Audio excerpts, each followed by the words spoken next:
सुप्रभात बच्चों, कैसे हैं आप सब? उम्मीद करती हूँ आप सब अच्छे होंगे। तो बच्चों, आज की कक्षा में हम पढ़ने वाले हैं अध्याय नंबर 8, जिसका शीर्षक है सबसे उज्जवल कौन। तो बच्चों, इस अध्याय में आपको एक कहानी दी गई है। एक बार बादशाह अकबर दरबार में बैठे थे। अचानक उन्होंने सवाल किया, बताओ सबसे उज्जवल क्या होता है? किसी ने कपास को सबसे उज्जवल बताया, तो किसी ने बर्फ को, किसी ने दूध को उज्जवल कहा, तो किसी ने चांदी को।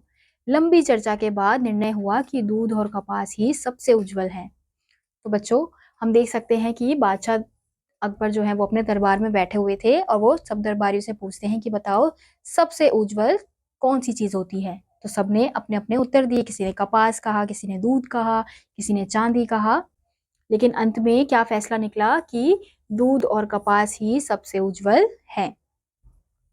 बीरबल अभी तक चुप बैठे थे। उन्हें चुप देखकर बादशाह ने कहा, बीरबल तुम चुप क्यों बैठे हो? तुम्हारी क्या राय है?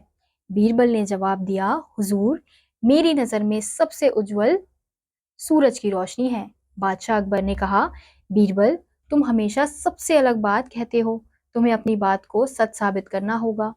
फिर हम क्या देखते हैं कि जब सब आपस में बात कर रहे थे कि सबसे उज्जवल क्या चीज है, तो बीरबल जो थे वो शांत बैठे हुए थे। तो अकबर ने बीरबल से पूछा कि तुम क्यों शांत बैठे हो, तुम्हारी क्या राय है इस चीज में? तो बीरबल क्या कहते हैं कि मेरी नजर में तो सबसे उज्जवल क्या चीज है? सूरज है, सूरज की रोशनी है। तो अकबर कहते हैं कि तुम जो हो सबसे अलग ही उत्तर देते हो, तो अब तुम्हें अपनी बात को साबित करना होगा।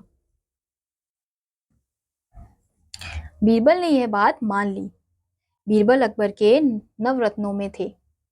बादशाह उन्हें बहुत मान सम्मान देते थे। बीरबल को किसी भी समय उनसे मिलने की इजाजत भी थी। एक दिन जब बादशाह अकबर अपने शयन कक्ष में आराम कर रहे थे, बीरबल ने एक कटोरा दूध, दो चार खिले हुए कपास के फूल उनके कमरे के दरवाजे पर रख दिए। कमरा चारों ओर से बंद था, उसमें रोशनी कहीं से भी नहीं आ रही थी। बीरबल चुपचाप यह कर बीरबल चुपचाप यह काम करके दरवाजे के बाहर ही ओट में खड़े हो गए। आराम करके कमरे से बाहर निकलते समय बादशाह अकबर के पैर की ठोकर से कटोरी छलक गया। फिर हम क्या देखते हैं कि बीरबल अब बादशाह अकबर की बात मान लेते हैं कि वो उन्हें अब साबित करना है कि सूरज की रोशनी कैसे ज्यादा उज्जवल है।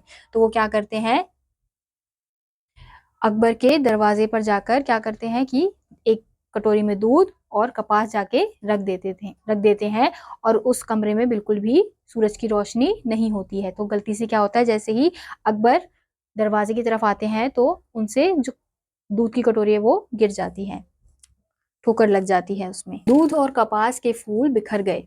रोशनी में कपास के फूल और दूध दरवाजे पर देखकर उन्हें बड़ा आश्चर्य हुआ। फिर जैसे ही वो दूध और कपास गिर जाते हैं, तो अकबर जब देखते हैं रोशनी में कि अरे ये तो दूध और कपास है, तो वो देखकर उन्हें बड़ा ही आश्चर्य होता है। बीरबल को सामने पाकर वे समझ गए कि यह सब बीरबल की करतूत है। बादशाह ने बीरबल से दूध और कपास दरवाजे पर रखने की वजह पूछी। फिर जैसे ही अकबर बीरबल को दरवाजे की तरफ देखते हैं, तो वो समझ जाते हैं कि ये सब किसने किया है, बीरबल ने ही किया है।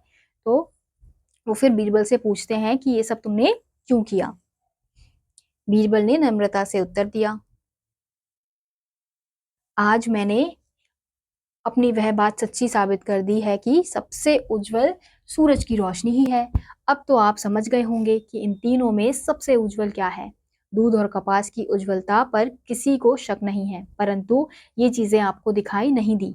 बादशाह सलामत। इसलिए अब तो आपको मानना ही होगा कि सूरज की रोशनी आई तो आपने सब चीजों को देख लिया। फिर बीरबल नम्रता से, प्यार से अपना उत्तर बताते हैं कि मैंने आज अपनी बात को साबित कर दिया कि सबसे उज्जवल क्या है, सूरज की रोशनी ही है।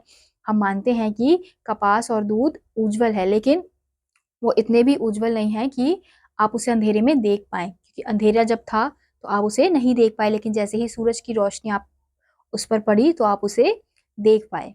तो इसी बात को बीरबल ने अकबर को समझाया। बादशाह अकबर ने अगले दिन दरबार में आकर यह बात सबको बताई और बीरबल की बुद्धिमत्ता को बहुत प्रशंसा की। और बीरबल की बुद्धिमत्ता की बहुत प्रशंसा की। फिर जैसे ही बादशाह अगले दिन जब दरबार में जाते हैं तो सबको वो बात बताते हैं और बीरबल की बुद्धिमत्ता यानी कि बीरबल की बुद्धिमानी की चर्चा करते हैं यानी कि प्रशंसा करते हैं। सच में सूरज हमारे लिए बहुत महत्वपूर्ण है। यह हमें रोशनी और गर्मी देता है। इसी से धरती पर वनस्पति उगती है, अन्न पैदा होता है, फूलों से सुगंध आती है और पशु पक्षी मानव जगत प्रसन्न रहता है। फिर अकबर क्या कहते हैं कि सचमुच हमारे लिए जो सूरज की रोशनी है वो सबसे ज्यादा महत्वपूर्ण है। क्यों? क्योंकि उसी से हमें रोशनी मिलती है। अगर सूरज दिन में ना निकले तो बिल्कुल क्या हो जाता है, अंधेरा हो जाता है। इसलिए तो सूरज की रोशनी हमारे लिए बहुत ही महत्वपूर्ण है, क्योंकि सूरज की रोशनी से हमें रोशनी मिलती है, गर्मी मिलती है, उससे ही फूल खिलते हैं और हम इंसान और जंतु सब खुश रहते हैं। तो इसी बात को अकबर ने अपने सभी दरबारियों को समझाया कि सबसे उज्जवल क्या है, सूरज की रोशनी। तो इसी के साथ आज का यह अध्याय यहीं समाप्त होता है। मैं उम्मीद करती हूँ आपको यह अध्याय समझ आया होगा। मैं आपसे मिलूंगी अगली कक्षा में, तब तक के लिए नमस्कार।